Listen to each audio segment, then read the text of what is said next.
السلام علیکم۔ یہ ایک بڑا اہم سوال آیا ہوا کہ کیا اللہ کی مثال اس طرح سے دی جا سکتی ہے کہ جیسے چراغ اور چراغ میں شیشہ اور شیشہ میں ستارہ۔ یہ ایسی پرانی مثال جو آج کے دور میں ہوتا ہے بھی نہیں، کم از کم کوئی LED بلب کی بات ہو جاتی، اس جیسے تیز چمک کی بات ہوتی تو بات سمجھ میں آتا ہے۔ یہ سب کچھ کیا ہے؟ کیا یہ صرف ماضی کے لوگوں کی کتاب تھی؟ آج کے لوگ اسے اس طرح سے نہیں سمجھ سکتے۔ اب آج کے دور میں کون سمجھے گا کہ تاک کیا ہے، چراغ کیا ہے اور کس طرح شیشے میں رکھا جاتا ہے؟ تو آئیے ہم اس کی وضاحت جو قرآن سے ہی کر دیتے ہیں۔ کچھ اور بھی سوالات ان سب کے جوابات دینے کے لیے آپ سورہ النور اور اس کی آیت نمبر 35 سے 38 تک دیکھنا، یعنی 24 کی 35 to 38۔ تو پہلے آپ کے سامنے مروجہ ترجمہ پیش کروں گا اور پھر اس کی وضاحت میں آپ کو آپ کے سوالات کے جوابات بھی ملتے رہیں گے۔ اللہ نور ہے زمین اور آسمانوں کا۔ اس کے نور کی مثال ایسی ہے جیسے ایک طاق ہو، اس میں ایک چراغ ہو، چراغ ایک شیشے کی قندیل ہو، وہ شیشہ گویا ایک چمکدار ستارہ ہے اور وہ روشن کیا جاتا ہے مبارک درخت زیتون سے، جس کا رخ نہ مشرق نہ مغرب، قریب ہے کہ اس کا تیل روشن ہو جائے خواہ اسے آگ نہ چھوئے۔ نور اللہ نور سراسر روشنی ہے۔ اللہ جس کو چاہتا ہے اپنے نور کی طرف رہنمائی کرتا ہے اور اللہ لوگوں کے لیے مثالیں بیان کرتا ہے اور اللہ ہر شے کو جاننے والا ہے۔ یہ ہے مروجہ روایتی ترجمہ۔ اس کی سب سے بڑی خرابی آپ دیکھیے یہ ہے کہ ایک طرف تو یہ کہہ رہے کہ اللہ نور ہے اور دوسری طرف پھر یہ کہہ رہے کہ اللہ اپنے نور کی طرف ہدایت دیتا ہے۔ تو اب اگر اللہ خود نور ہے اور اللہ اپنی طرف ہدایت دے رہا ہے تو پھر اس میں تیل کی کیا ضرورت ہے اور چراغ کی کیا ضرورت ہے؟ یہ زیتون کا تیل اور پھر اس کا رخ نہ مشرق نہ مغرب، تو بھئی کسی بھی تیل کا رخ نہ مشرق یا مغرب کی طرف نہیں ہوتا ہے، تو کوئی سا بھی آپ تیل استعمال کر لیں۔ تو ایسی مثال اللہ کیوں دے گا جو کسی ایک مخصوص دور کے لیے تو شاید ہو سکتا ہے صحیح، اس جہالت دور میں، اس غیر ترقی یافتہ دور میں کہ جہاں روشنی کا وجود نہیں تھا۔ اب آج کے دور میں تو اتنی روشنیاں، مصنوعی روشنی بھی مختلف طریقے سے آتی ہے، تیز سے تیز تری روشنی ہے، اور اندھیرا کرنا چاہیں تو وہ بھی اسی طرح سے۔ تو بات یہ کچھ سمجھ میں نہیں آئی کہ ایسا کچھ ہے کیا۔ دیکھیے یہاں اللہ ہدایت کیا دے رہا ہے اس کو سمجھیں۔ اللہ نور السماوات والارض، اللہ روشنی بلندیوں اور پستی کا۔ تو یہ انسانی کردار کی بات چلی، اگر آپ آگے سے دیکھیں تو بات انسانی کردار کی چلی کہ کیسے معاشرہ بنانا، کیا کچھ کرنا۔ تو اس میں اللہ اپنی مثال بتا رہا ہے کہ یہ بلندی یا پستی میں آپ کہیں بھی رہیں، چاہے بلندی میں ہو یا پستی میں ہو، تو یہ روشنی آپ کو اللہ سے لینی ہوگی۔ تو اللہ سے ہی روشنی ہے بلندی اور پستی کی۔ اس کے بعد بتا رہا ہے کہ مثل نور ہی، اس کی روشنی کی مثال، کمشکات فیہا مصباح۔ کمشکات جو یہ کوئی طاق کو نہیں کہا جاتا، شکوہ کا مادہ ہے۔ یہ سورہ مجادلہ کی پہلی آیت میں آپ دیکھ لیں، وہاں بھی وَتَشْتَكِي إِلَى اللَّهِ لفظ آیا تو اللہ کی طرف شکوہ کرتے ہیں۔ تو یہاں بھی یہ وہی شکوے والی بات ہے، اس شکایت کی طرح ہے۔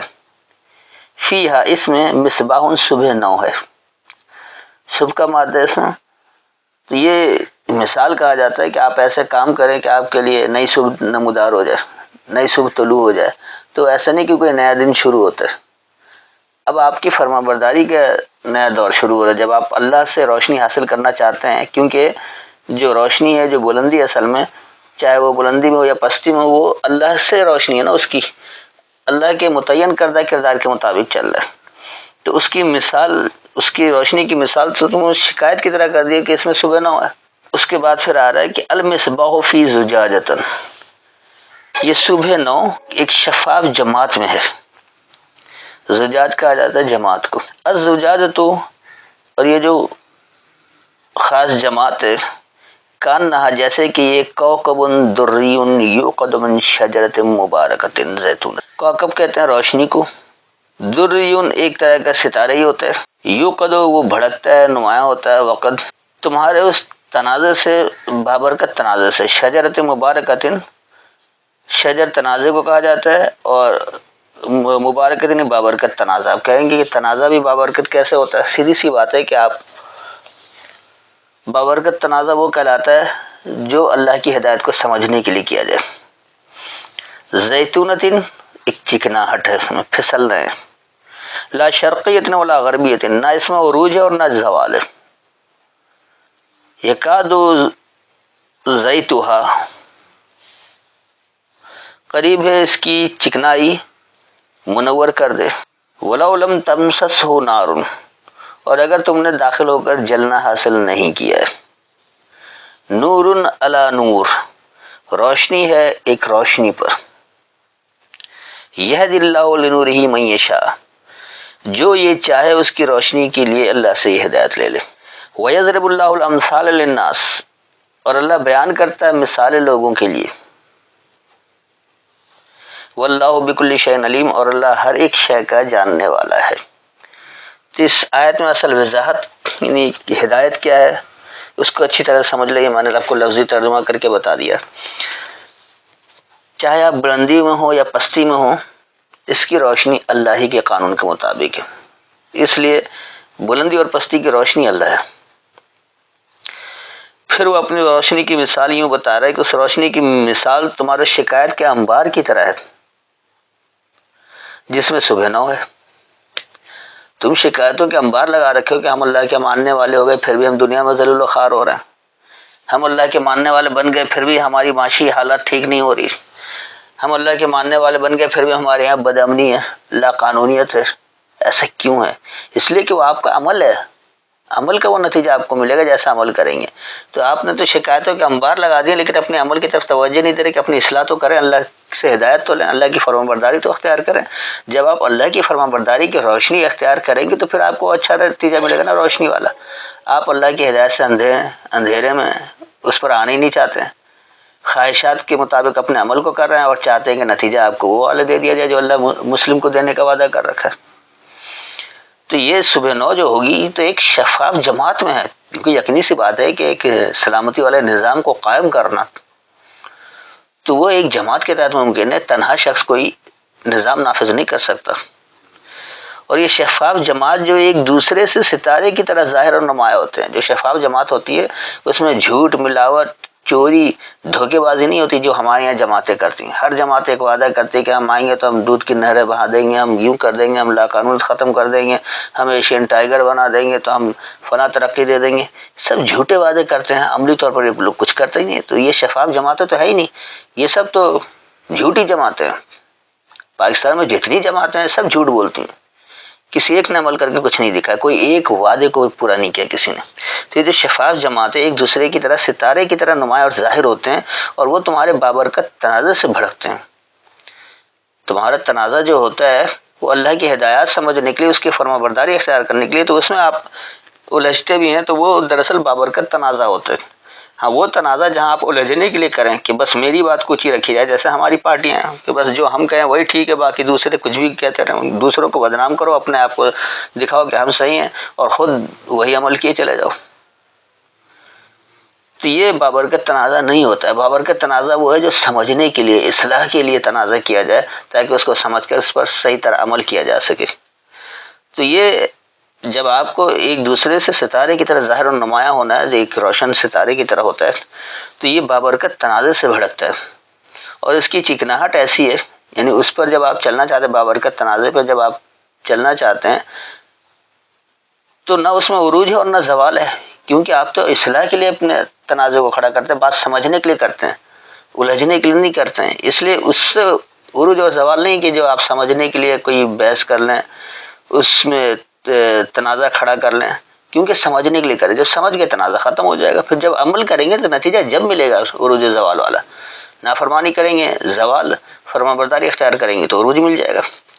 تو اسی لیے اللہ کہہ رہے کہ قریب ہے کہ اس کی چکنائی منور کر دے، یعنی یہ جو تم چکناہٹ کے ساتھ اگر جھگڑا کرتے ہو سمجھنے کے لیے، اصلاح کے لیے، تو ایسی چکنائی جو ہے یہ واضح کر دیتا ہے، منور کر دیتا ہے، اگرچہ تم نے داخل ہو کر جلنا حاصل نہیں کیا، یعنی یہ تم نے نافرمانی میں داخل نہیں ہوئے۔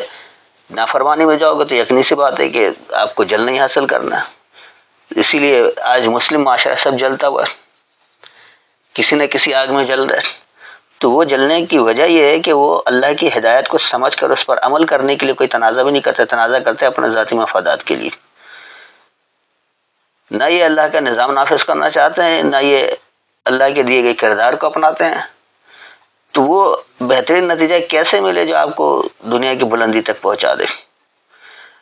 تو جب آپ اللہ کے احکامات سے آپ بے شک ایک بابرکت تنازع کے تحت بات کو سمجھیں گے، اس پر فرما برداری اختیار کریں گے، تو پھر جا کر آپ اس کو منور ہو جائیں گے. یار ایسا کس لیے کہ یہ روشنی پر ایک روشنی ہے. روشنی آپ کے پاس کتاب کی صورت میں موجود ہے. اس روشنی کو آپ حاصل کریں گے، اس کو سمجھیں گے، اس کے مطابق جب عمل کریں گے تو پھر آپ کو نتیجہ ملنا شروع ہو جائے گا. اسی لیے آگے اللہ اس میں وضاحت کر دے رہا ہے کہ جو یہ چاہے اس کی روشنی اللہ کے لیے، اللہ سے یہ ہدایت ہے. جو اس روشنی کو حاصل کرنا چاہتا ہے کہ خود بھی با کردار بن جائے، ایک روشن شخصیت بن جائے کہ لوگ اس کی مثال دیں، اسی طرح کہ معاشرہ آپ کا روشن ہو جائے، ایسے ہی آپ کی ریاست روشن ہو جائے کہ دنیا اس کی تقلید کرنا چاہے. یہ جو کچھ روشنی اگر آپ چاہتے ہیں تو آپ کو اللہ سے اس ہدایت کو سمجھنا پڑے گا. اور پھر اللہ یہ بھی بتا دے رہا ہے کہ اللہ تو لوگوں کے لیے مثالیں بیان کرتا ہے. اس میں اللہ نے ہر طرح کی مثال بیان کر دی. کیسے آپ فرمانبرداری کی طرف آ سکتے ہیں، کس طرح آپ روشنی سے اندھیرے سے روشنی کی طرف آ سکتے ہیں، جو سورہ بقرہ میں کہا کہ خیط الاسود من الخیط الابیض من الخیط الاسود من الفجر، اس سیاہ خطوط سے جاری ہو کر واضح خطوط میں آپ کیسے آئیں گے، اس کا آپ کو اندازہ ہو جائے جب آپ اللہ سے ہدایت لیں گے. تو اللہ ہر ایک شے کا جاننے والا ہے. اس کے بعد آگے آئیے، ان گھروں میں جن کی نسبت اللہ نے حکم دیا ہے کہ انہیں بلند کیا جائے اور ان میں اس کا نام لیا جائے، وہ ان میں صبح و شام اس کی تسبیح کرتے ہیں. اب ہمارے ہاں تو تسبیح بھی بنا دیا اور وہ پڑھتے رہتے ہیں. وہ تسبیح اللہ نہیں کہہ رہا ہے کہ آپ کچھ بڑبڑاتے رہیں اور اس سے آپ کو کچھ مل جائے گا. ہرگز ایسا کچھ نہیں ہے. دیکھیے یہاں پر بات کیا ہو رہی ہے. فی بیوت، بیت کتاب کو کہتے ہیں، بیوت کتابیں ہیں، جمع کا صیغہ ہے. تو کتابوں میں اذن اللہ، اللہ کا ضابطہ ہے، ان ترفع، یہ کہ تم رفعت اختیار کرو. بہت سی ایسی کتابیں جو آپ کو بلندی کی طرف راستہ بتاتی ہیں. جیسے ہمارے یہاں موٹیویشن کے نام پر لوگ لیکچر دیتے ہیں، تو وہ کیا ہے؟ وہ آپ کو بلندی کی طرف ہدایت دینا چاہتے ہیں، اس کا ضابطہ دینا چاہتے ہیں. دراصل وہ ضابطہ اللہ کا ہی ہوتا ہے. اللہ کے ضابطے کو سمجھیں گے تو آپ کو بلندی ملے گی، نہیں ہوگا تو ہرگز نہیں ملے گی. تو وہ ضابطے اللہ ہی کے ہیں جو مختلف کتابوں میں بھی بیان کیا گیا ہے کہ تم اس سے رفعت حاصل کرو. وَإِذْ کرا فی حسم ہو، اور یاد دہانی ہے اس میں اس کی پہچان کی. یسبح لہ فیہا بالغدو والآصال، تو وہ فرمانبرداری کی پہچان اختیار کرتے ہیں اس کے لیے اس میں صبح اور شام کو. اب غدو والآصال ایک تو صبح شام بھی ہے، اور دوسری بات یہ بھی ہے کہ اصال کا مادہ اصل ہے، یعنی جڑ، بنیاد، اور غدو چھا جانا. تو آپ یہ بھی کہہ سکتے ہیں کہ اس میں اللہ کی پہچان کی فرمانبرداری اختیار کرتے ہیں اس کے لیے جو اس میں چھا جانے کو ہیں اور اس کے ساتھ اس کی بنیاد کو لینے والے ہیں. تو پھر نتیجہ کیا نکلے گا؟ اب اگلی آیت بتا رہی ہے کہ وہ لوگ جنہیں غافل نہیں کرتی کوئی تجارت، نہ خرید و فروخت، اللہ کی یاد سے، نماز قائم رکھتے اور زکوٰۃ ادا کرنے سے، اور وہ اس دن سے ڈرتے ہیں جس میں الٹ جائیں گے دل اور آنکھیں. تو یہ ان کا جو مروجہ روایتی ترجمہ ہے کہ وہ لوگ، انہیں کوئی تجارت، خرید و فروخت اللہ کی یاد سے غافل نہیں کرتی ہے، وہ نماز پڑھتے اور زکوٰۃ دیتے ہیں، اور اس میں الٹ جائیں گے دل اور آنکھیں. دل اور آنکھیں الٹ کی کیا فائدہ؟ یہ نمازیں پڑھنے سے اور زکوٰۃ دینے سے جو ہمارے یہاں مروجہ ہے، اس سے کوئی فرق پڑتا ہے؟ آپ پڑھتے ہیں، دیکھ لیں، سینکڑوں سالوں سے پڑھا جا رہا ہے، زکوٰۃ بھی دی جا رہی ہے، اس کا کیا نتیجہ نکل رہا ہے؟ اب یہاں دیکھیے اصل میں حقیقت کیا ہے. رجال مضبوط ہیں. رجل کہا جاتا ہے مضبوط کو ہی، اب انہوں نے یہاں صرف وہ لوگ کر دیا.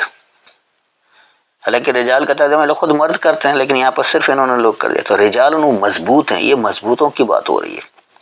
لا تلہیہم، نہیں ان کی توجہ ہٹا سکتے، تجارت ان کو جو لین دین ہے، ولا بیع، اور نہ آپس میں کچھ تبادلہ خیال ہے، ان ذکر اللہ، اللہ کی یاد دہانی کے بارے میں. وَإِقَامِ الصَّلَاةِ وَإِيتَاءِ الزَّکَاۃ، تو وہ اٹھتے ہیں سبق کو اور اس سے فروغ دیتے ہیں.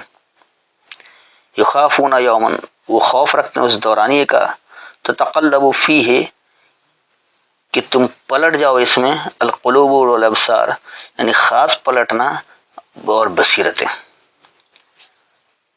تو اس آیت میں جو اللہ نے ہدایت دی ہے، یہ اللہ نے بتایا کہ وہ لوگ جو اللہ کی فرمانبرداری اختیار کرنا چاہتے ہیں کس طرح سے کر سکتے ہیں، اللہ سے روشنی کیسے حاصل کر سکتے ہیں، اور جو کتابیں بھی ہیں جو اللہ کا ضابطہ دیتا ہے بلند ہونے کا، اس میں اس کی یاد دہانی ہے، تو وہ اس کی فرمانبرداری اختیار کرتے ہیں اس میں، اور اس طرح کرتے ہیں کہ وہ چھا جائیں اور اس کی اصل بنیاد کو پکڑ لیں. تو ایسے لوگ جو ہیں وہ مضبوط ہیں. یہ مضبوط کی مثال ہے کہ رجال ان کون لوگ ہوتے ہیں. تو انہیں کوئی یہ تجارت، یعنی سامان کا لین دین، اور ولا بیع، نہ کوئی تبادلہ خیال. بیع جو ہے وہ صرف چیزوں کے لین دین کو نہیں کہتے ہیں، نظریاتی لین دین کو بھی کہا جاتا ہے جو سمجھنا. تو نہ انہیں کوئی اس طرح کے نظریاتی لین دین، اللہ کی یاد دہانی کے بارے میں غفلت میں نہیں رکھتے ہیں، ان کی توجہ نہیں ہٹاتے ہیں. کیوں؟ اس لیے کہ وہ سبق اٹھتے ہیں جو اللہ نے روزانہ 2 وقت صلات کہہ رکھا ہے کہ آپ اکٹھے بیٹھ کر اللہ کی آیت کو سمجھیں، ہدایت کو سمجھیں. وہ اس میں سبق لیتے ہیں اور اس کو وہ اپنے عمل سے فروغ بھی دیتے ہیں. تو انہیں خوف ہوتا اس دورانیے کا کہ تم پلٹ جاؤ اس میں، یعنی کب تک ایسی نافرمانی والے دور اختیار کرتے رہو گے، کب تک عذاب جھیلتے رہو گے، کب تک آپ خود کو بھی بد کردار رکھیں گے اور کب تک معاشرے کو بھی آپ بدنام رکھیں گے، کب آپ بہترین ریاست کی بنیاد ڈالیں گے، کب آپ سلامتی والا نظام نافذ کریں گے، کب آپ با کردار بنیں گے، کیا کچھ ہوگا. تو یہ جو آپ کے تبادلہ خیال ہے اللہ کی یاد دہانی کے بارے میں، یہ انہیں غافل نہیں کرتی جو لوگ مضبوط ہونا چاہتے ہیں. کس لیے کہ وہ روزانہ سبق کو اٹھتے ہیں اور اس کو اپنے وہ عمل سے فروغ بھی دیتے ہیں. تو انہیں خوف ہوتا ہے اس پلٹنے کے وہ اس دورانیے کا کہ جس میں آپ مکمل طور پر پلٹ جائیں، آپ کی بصیرتیں پلٹ جائیں. یہ ابصار دیکھنے کی بات نہیں کہ دل اور آنکھ کی بات نہیں ہو رہی ہے. قلوب پلٹنے ہی ہے، قلب پلٹنے کو کہا جاتا ہے. تو قلوب وہ سارے اکٹھے پلٹے ہیں اور وہ بصیرت حاصل کرے، بصیرت والے ہو جائیں. اس کے بعد پھر آگے اللہ کہہ رہا ہے کہ تاکہ اللہ انہیں ان کے اعمال کی بہتر سے بہتر جزا دے اور انہیں اپنے فضل سے زیادہ دے، اور اللہ جسے چاہتا ہے بے حساب رزق دیتا ہے.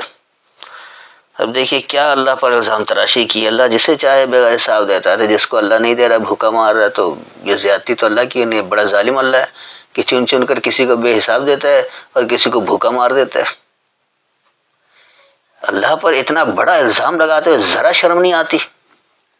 پتہ نہیں یہ کیسے مترجمین ہیں جنہوں نے اللہ کو بھی اپنی طرح سمجھ رکھا ہے کہ یہ اپنا ہے تو اس کو دے دو.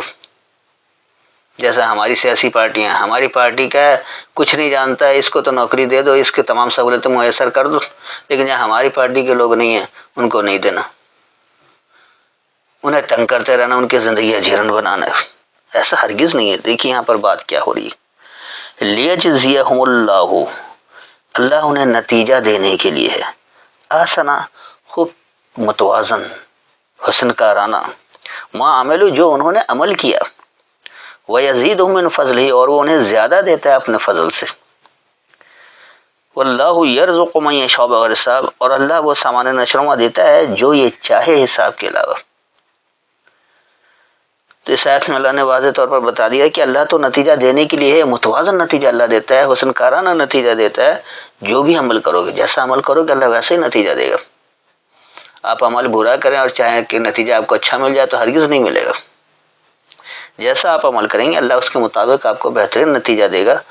اور وہ آپ جتنے اللہ کے فرما بردار ہوں گے تو وہ آپ کو اپنے فضل سے، جو اس کے پاس تو سب کچھ فاضل ہے، ایکسٹرا ہے، تو وہ انہیں زیادہ بھی دے دیتا ہے. اور پھر یہ بھی اللہ کہہ رہا ہے کہ جو یہ چاہے حساب کے بغیر اس سے اللہ سامان نشرما دیتا ہے. تو اللہ کوئی حساب کتاب نہیں رکھتا کہ اتنا دینا ہے اتنا نہیں دینا ہے. اللہ نے بے حساب دے رکھا ہے. مثال کے طور پر آپ دیکھ رہے ہیں کہ اللہ سورج کی روشنی بے حساب دے رکھ، اب جتنا چاہے وصول کر لیں، کوئی کمی نہیں آئے گی. دن رات اللہ جس طرح نکال رہا ہے، جیسے چلتا ہے، روشنی آتی ہے اندھیرا ہوتا ہے، اس کو کوئی روک نہیں سکتا. زمین سے معدنیات نکلتی ہیں، پیٹرول نکلتا ہے، بہت کچھ نکلتا ہے. کہ اللہ نے اس میں کوئی ناپ تول کے رکھا ہے؟ اتنا ہے بے حساب، آپ استعمال کرتے رہیں پھر بھی ختم نہیں ہوتا. تو یہ اللہ جس کو چاہ رہا ہے وہ نہیں، جو یہ چاہے، جو چاہتا ہے اس کو ملتا ہے. ہمارے ہاں تمام جو کچھ مفت میسر اللہ کی طرف سے، اس پر حکومتیں قبضہ کر لیتی ہیں اور پھر اسے بیچتی ہیں، جبکہ اللہ نے تو کسی چیز کی قیمت نہیں مقرر کی. اللہ تو صرف اور صرف فرما برداری چاہتا ہے کہ آپ اللہ کی فرما برداری اختیار کریں، اللہ کو ہی حاکم مانیں، کسی اور کو حاکم نہ مانیں، تو آپ کو ہر چیز بے حساب ملتا رہے گا. اور منصفانہ تقسیم کا نظام قائم کر لیں گے تو سارا معاشرہ خوشحال ہو جائے گا، سب جنت میں آ جائیں گے، کوئی بھی جہنم میں نہیں رہے گا. لیکن آج خاص طور پر مسلمانوں نے اللہ کی نافرمانی اختیار کر کے اور قرآن کا نام استعمال کر کے اللہ کو حکم کیا کرے تو نافرمانی کر رکھا ہے کہ نہ صرف خود عذاب میں مبتلا ہیں، پوری قوم کو جہنم میں داخل کر دیا۔ کہیں خوشحالی نہیں ہے، ہر جگہ بدحالی ہے۔ بظاہر اگر خوشحال دولت مند لوگ ہیں تو ان کا خوف اتنا ہے کہ کسی کی بات سن نہیں سکتے، کوئی مشورہ نہیں کر سکتے، کیونکہ انہیں پتہ ہے کہ اللہ کی نافرمانی اختیار کی، انہوں نے تو وسائل کی تقسیم پر قبضہ کر رکھا ہے، اس لیے وہ دولت مند ہے۔ جو حکمراں ہمارے یہاں دولت مند ہیں، چاہے آپ وہ مشرق وسطیٰ کی مثال لے لیں، تیل کی دولت سے مالا مال ہے، تو انہوں نے تو اللہ کے دیے ہوئے وسائل پر قبضہ کر کے اپنے آپ کو دولت مند بنا رکھا ہے۔ وہ اللہ کے ماننے والے ہوتے تو وہ سب کے لیے مفت رکھتے ہیں، اس پر کوئی ٹیکس نہیں لگاتے، اسے بیچتے نہیں، ہر شخص کو اس کا فائدہ پہنچتا۔ بس اللہ کا صرف اتنا ہی مطالبہ ہے کہ ہر شخص اپنی صلاحیت کے مطابق مکمل کام کرے اور قبضہ نہ کرے، سب کچھ کھلا رکھے۔ مما رزقناہم ينفقون، جو بھی اللہ نے انہیں سامان شروع دے رکھے اسے کھلا رکھے، اور کھلا بھی کتنا رکھنا ہے کہ آپ عافیت دینے والے بنے، تو پھر آپ کو بہترین نتیجہ ملے گا، بہترین معاشرہ بن جائے گا۔ سب سے پہلے سب باکردار ہو جائیں گے، اس کے بعد بہترین معاشرہ بنے گا، اور پھر بہترین ریاست قائم ہوگی، اور ایک وہ سلامتی والا نظام نافذ ہو جائے گا۔ تو یہ تھی ان آیتوں کی وضاحت، میں نے ایک ایک لفظ کر کے بھی سمجھا دیا اور جملوں میں بھی بتا دیا۔ میرے خیال میں ہر ایک کو اپنے سوال کا جواب مل گیا ہوگا۔ پھر بھی اگر کوئی تشنگی رہ گئی ہو، کوئی یہ سمجھا کہ اس کے سوال کا جواب نہیں دیا گیا ہے، تو آیت کا حوالہ دے کر دوبارہ سوال کر سکتے ہیں۔ السلام علیکم۔